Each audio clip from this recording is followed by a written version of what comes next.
ደሞ እንዴት ነው እንዳቋቋመው ራሱ እንዴት እንደሚያረግ ቀኝ እግሯን ይዤዋለሁ ሽባ አላረጋት። ጽንሱን ምንም አላረክም። ከዚህ በፊት 3 አጨናግፌያለሁ። ይሄ 5ኛ ነው።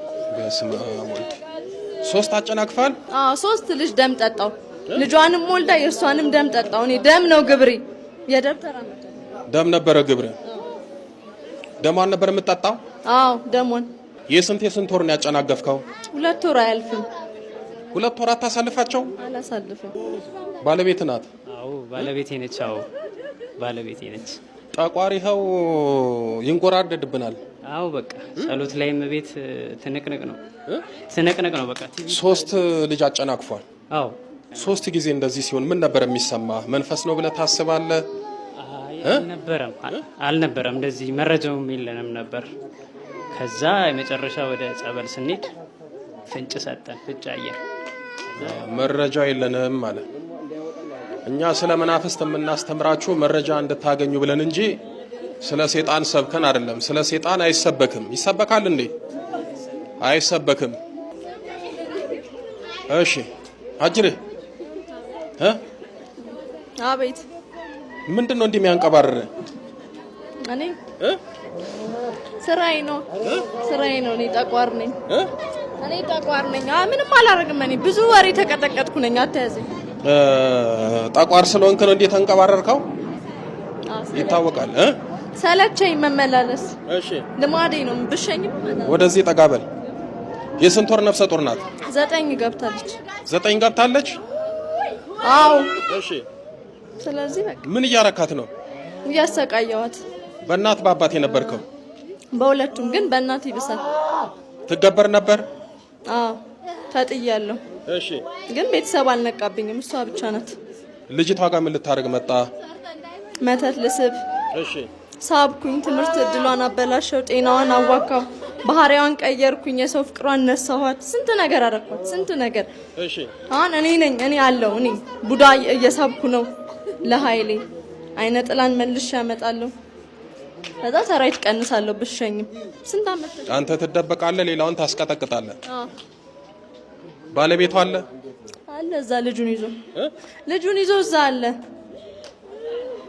አይጠጋም። እንዴት እንደሚያደርገው እኮ። እስኪ ባልየውን እስኪ ማን ነው ባለቤቷ? ስሙ ማን ነው? ቴዎድሮስ። ጽንሱን ምንም አላረክም። ከዚህ በፊት 3 አጨናግፌያለሁ። ይሄ 5ኛ ነው። በስመ አብ ወልድ 3 አጨናግፋል።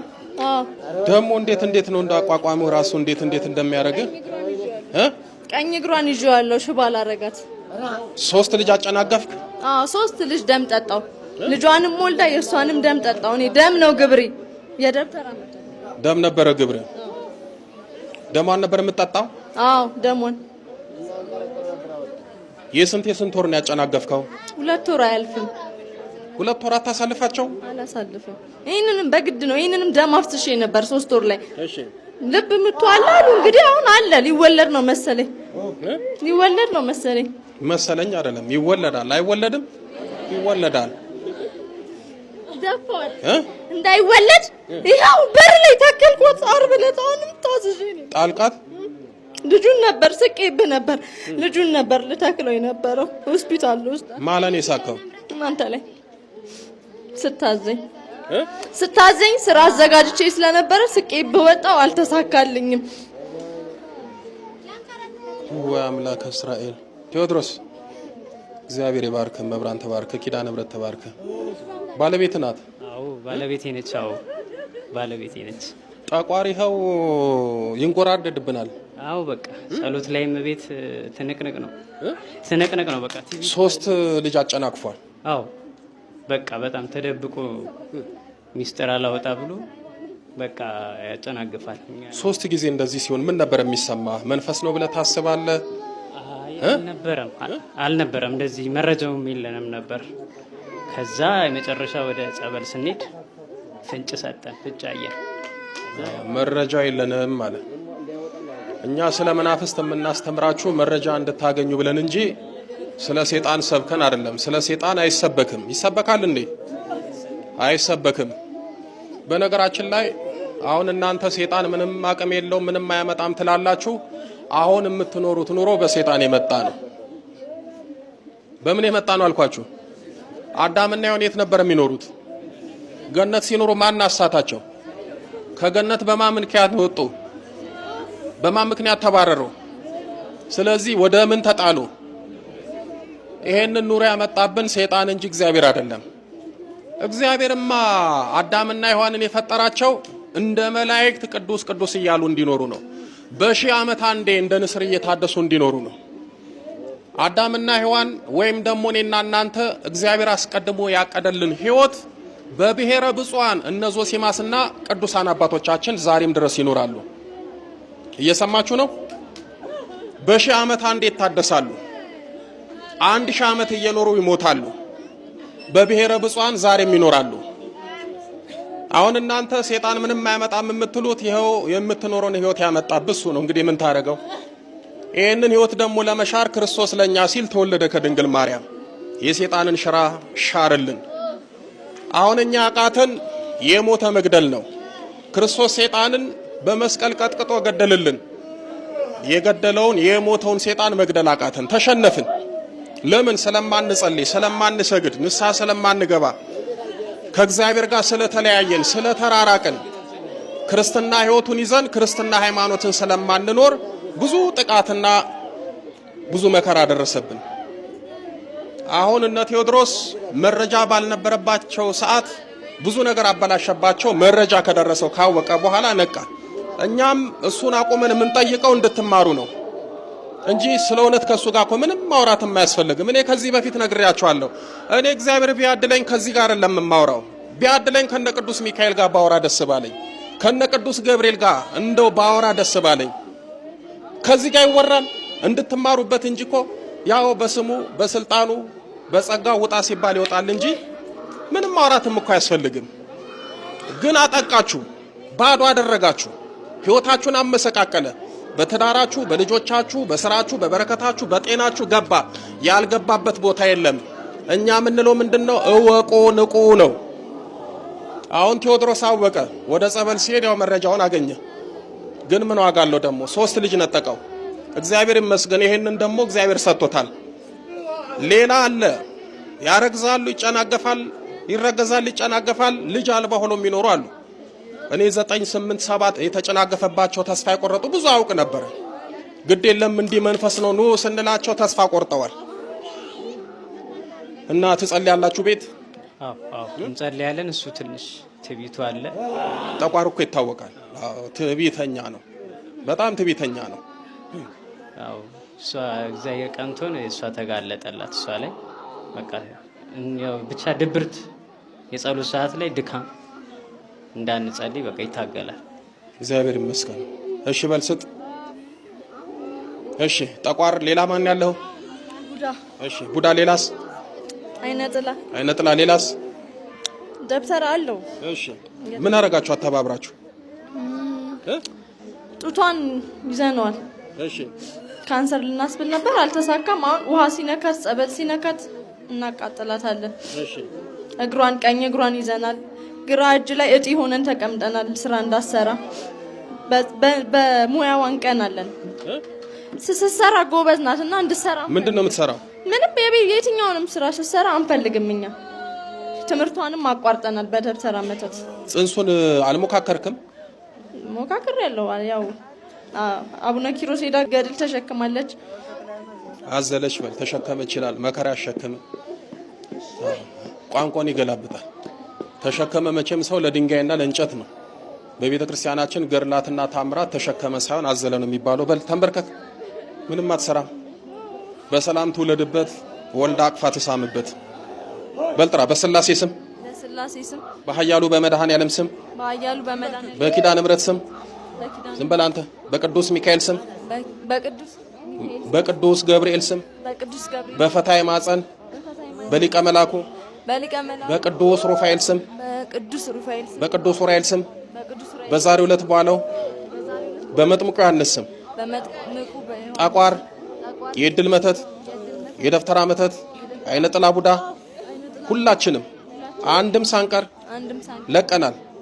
በስላሴ ስም ለዘላለም በሲኦል ታስረናል። በሲኦል ታስረናል። የዘጋነውን እድሎቿን በኪዳነ ምሕረት ስም ከፍተናል። ከጽንሱ ላይ ከማህፀኗ ላይ ለቀን ወጥተናል። በል ሳትጥላት 7 ጊዜ ጮና አውጣ። ቶሎ በል አጉራ እናውጣ። 1 2 3 4 5 ቅዱስ ገብርኤል በስላሴ ስም ሲኦል ያውርድ። አይዞሽ ነይ እናቴ አይዞሽ። እግዚአብሔር ይባርክሽ። ማን ነው ስምሽ? ወለተ ጊዮርጊስ። አይዞሽ ወለተ ጊዮርጊስ። ፈተና እንዴት ነው? ከባድ ነው አባ። 3 ልጅ አጨናገፈብሽ? አዎ። አሁን 4ኛ ነፍሰ ጡር ነሽ? 5ኛ አንድ ልጅ አለ። እሷ አለች። አዎ። እመብርሃን ኪዳነ ምሕረት በሰላም ትፍታሽ በሏት። በሰላም ትገላግልሽ፣ ወልደሽ አቅፈሽ ለመሳም ታብቃሽ። እመብርሃን ትባርክልሽ። እግዚአብሔር ይመስገን። እሺ መልአክ ነው። አንዳንድ ጊዜ በዙሪያችሁ አጥብቀው የሚመክሯችሁን ሰዎች እንደ ጠባቂ መልአክ ይዋቸው፣ እንደ ክፉ አትዩዋቸው። ምክር ጠላው፣ ኧረ በቃ እሻው ነግረሽኛል እኮ ነግረኸኛል እኮ አትበሉ ወጣቶች። ያ ነገር የሚደጋገመው ምናልባት እግዚአብሔር በዛ ሰው እየወተወታችሁ ሊሆን ይችላል። ድግግሞሹ እናንተ ልባችሁ ስላልተከፈተ ድንጋዩን ለመፈርከስ የውሃ ጠብታ ድንጋዩን ይሰብራል እንደሚባለው አይደል?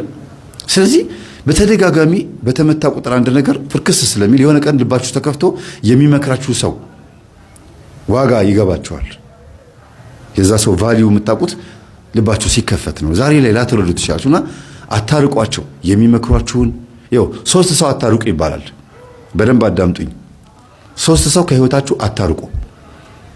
አንደኛ እጅግ የሚመክሯችሁን የሚያስቡላችሁን ሰዎችና ሁሌ የሚጨቃጨቋችሁን ይሄ በምክር ማለት ነው እንደው ምን ይሻላል አንተስ የሚሏችሁ ሰዎች አታርቋቸው። ሁለተኛ እንደ የዋህ እንደ ሞኝና እንደ ጅል ሆነው ስታዟቸው እሺ ብለው የሚታዘዙ እናንተ አዋቂ እነሱ ደግሞ አላዋቂ ሆነው አብረዋችሁ ያሉ የማይቀየሟችሁ የማያኮርፏችሁ ሁልጊዜ ተመሳሳይ ፊት የሚያሳዩአችሁ በብር እናንተ እነሱ በጭንቅላት የሚበልጧችሁ ወይም በትህትና በየዋህነት ከእናንተ ጋር አብረው የሚኖሩ ግን አንድ ቀን ስታጧቸው እነዚህ ሰዎች ህይወታችሁ ምስቅልቅል የሚሉባችሁ ሰዎች አሉ። እነዚህ ሰዎች እንዳታርቁ። 2 በሉ። 3ኛ ደግሞ በህይወታችሁ ማራቅ የሌለባችሁ ሰዎች ማለት ነው እናንተ ውስጥ ዋጋ ሰጣችኋቸው እነሱ ለእናንተ ምንም ቦታ የላቸውም ብላችሁ የምታስቧቸውን ሰዎች እናንተ የምትወዷቸው ከዛ እነሱ ደግሞ ለእናንተ ምንም ቦታ የላቸውም አይደል? ንቀዋችሁ እናንተን ሲያንቋሽሿችሁ እነዛ ሰዎች አትበቀሉ፣ ምንም አታርጓቸው፣ አትራቋቸው። እነሱ አጠገብ ሁኑ። በአፍቃሪነታችሁ ለነሱ በሰጣችሁት ቦታ በመበደላችሁ ልክ እግዚአብሔር እናንተን ሲከሳችሁ እነዛ ሰዎች እንዲመለከቱ ማለት ነው። የሰማችሁ ነው አይደል? ጠላትን አታርቁት። ማራቅ አታርቁት ሲባል አቅርባችሁ ወዳጅ አድርጉት ማለት አይደለም። የእናንተን ፍሬ በረከት እንዲያይ ፍቀዱለት ነው። እናንተ ሁልጊዜ መልካምና ቅን ሆናችሁ ጥሩ ሰው ሆናችሁ ያ ሰው በተናገረው ንግግር ልክ ራሱ ሲቀጣ እናንተ ደግሞ እግዚአብሔር ሲባርካችሁ እያዩ እንዲጸጸቱ አድርጓቸው። እድሉን አታሳጧቸው። ከዓይናቸው ጥፍት ስትሉ የታባቱ ድራሽን አጠፋሁት ነው የሚሉት። ግን እግዚአብሔር በእናንተ ህይወት ውስጥ የሚሰራውን ነገር እንዲያዩና እንዲጸጸቱ ህይወታችሁ መለወጡን ትዳራችሁ ነገራችሁ ሁሉ ነገራችሁ ተለውጦ ምቀኛ የሆኑባችሁ ሰዎች በሙሉ እናንተን ሲያዩ እንዲማሩና ንስሐ እንዲገቡ ምክንያት ሆኗቸው። አታርቋቸው እንደዚህ አይነት ሰዎች። ግን በጥንቃቄ ነው ያለበት። ምንድነው የሚባለው? በአጭር ርቀት በጥንቃቄ በቅርብ ርቀት የሚባለው እንደዛ። ይሄን በዚህ ያዙልኝና ከዛ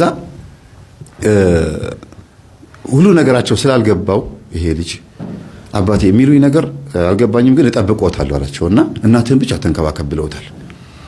ከዛ አንድ ቀን እሱ ጋቢና ይሄ ቤቢ ማለት ነው ሹፌሩ እና እናቱ ከኋላ ሆነው ጸበል ደርሰው ሲመለሱ እግዚአብሔር ይባርክህ የኔ ልጅ አመላልሰህ ጸበል ላይ ይኸው እንዲያምርብኝ እንደዚህ ቆንጆ እንደሆን ጥሩ ምግብ እያበላኸኝ እየጋበዝከኝ እንደው ግን ለምንድን ነው እንደዚህ የምታረግልኝ? እስቲ እንደው ይሄን ጥያቄ መልስልኝ እስቲ አሉት።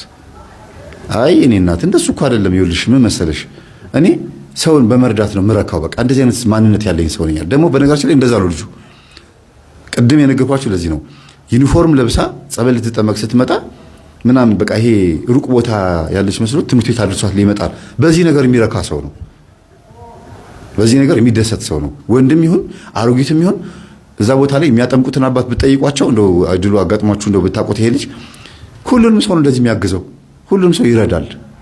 ማንኛውም ሰው ወንድም ወጣትም ይሁን ሴትም አሮጊትም ይሁን በመኪናው እንደዚህ ሰዎችን ያግዛል፣ ጸበል ይቀዳል። በቃ በቅንነት ሰውን በመርዳት የሚረካ ሰው ነው። በመስጠት የሚረካ ሰው ነው ማለት ነው። ያለውን በማካፈል የሚረካ ሰው ነው ማለት ነውና ግን ይሄን ነገሩ ደግሞ ጠቀመው፣ እግዚአብሔር በዚህ ውስጥ ሸለመው ማለት ነው።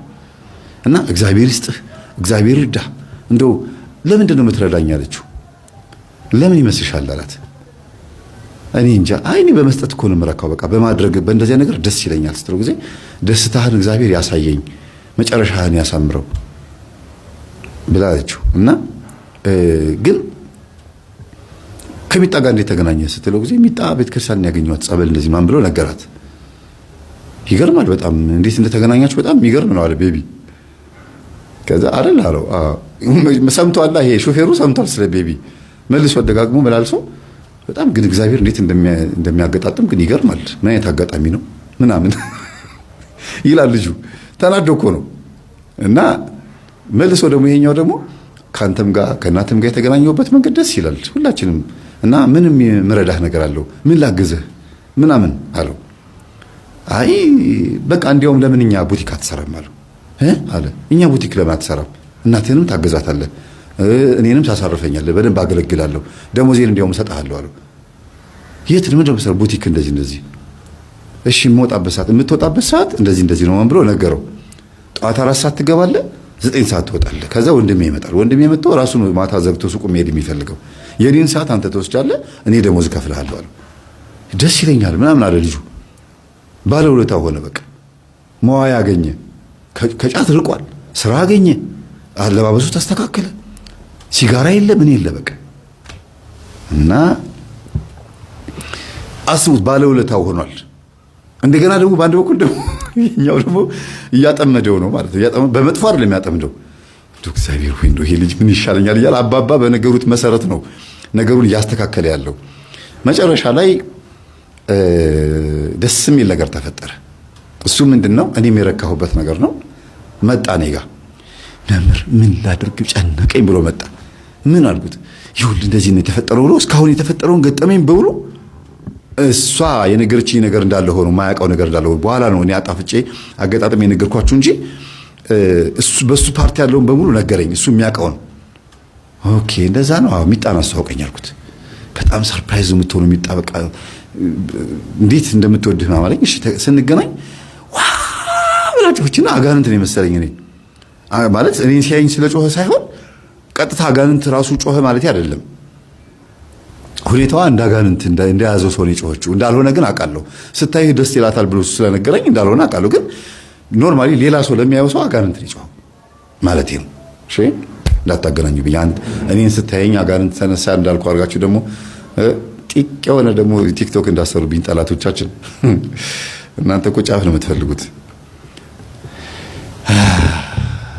ከዛ ሚጣን ሳገኛት በጣም የምትገርም ትሁት ስነ ስርዓት ያላት ልጅ ነች። እና መምህር አለችኝ። አቤት አልኳት። አንድ በጣም የሚገርም